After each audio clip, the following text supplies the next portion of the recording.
Månedens film er Frit Fald fra 2023, som er instrueret af Justine Trier. Den handler om den lille familie Sandra, som er forfatter, Samuel, som er hendes mand, og deres 11-årige søn Daniel, der har mistet det meste af synet under en ulykke. En dag kommer Daniel hjem fra en gåtur og opdager faren ligge død på jorden foran huset. Umiddelbart ser det ud, som om han er faldet ud af vinduet fra den øverste etage, men som politiet begynder at undersøge, så ser det ud som om, at der ikke er tale om en ulykke, men snarere mord. Og eftersom moren Sandra er den eneste anden i huset, så må det jo være hende, der har begået det. Herfra skifter historien over i en form for retssalsdrama. Vi følger nemlig, hvordan anklagerne og forsvaret og Sandra selv prøver at beskrive, hvad der er sket i den her periode, hvor hun har været alene i huset sammen med Samuel. En anmelder har kaldt filmen for en kaleidoskopisk fortælling om sandhedens anatomi. Og det synes jeg faktisk er en virkelig fin beskrivelse af den.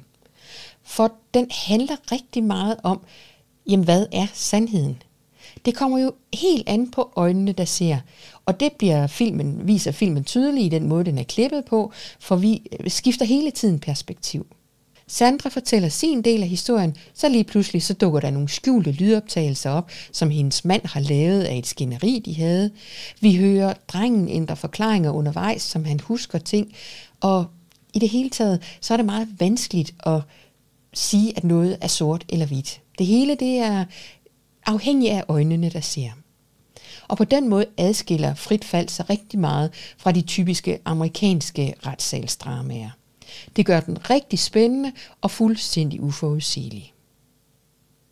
Sandra Hüller, som spiller hovedrollen som Sandra i filmen, hun gør det fremragende. Jeg har blandt andet set hende i den film, der hedder The Zone of Interest, hvor hun også var en utrolig fascinerende figur. Hun har en måde at spille på, som er tvetydig. Altså man ved virkelig ikke, hvad der foregår. Er hun en kold og kynisk kvinde, eller er hun offer for en manipulerende ægtemand? Frit Fald varer 2,5 timer, og det er en snakkefilm, som måske vil nogen sådan falde lidt fra undervejs.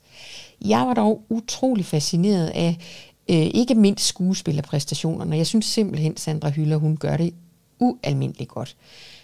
Men også historien, og det her med at se, hvordan det her ægteskab lige pludselig bliver dissekeret, og hvordan Sandras spøger bliver draget ind i efterforskningen af sagen.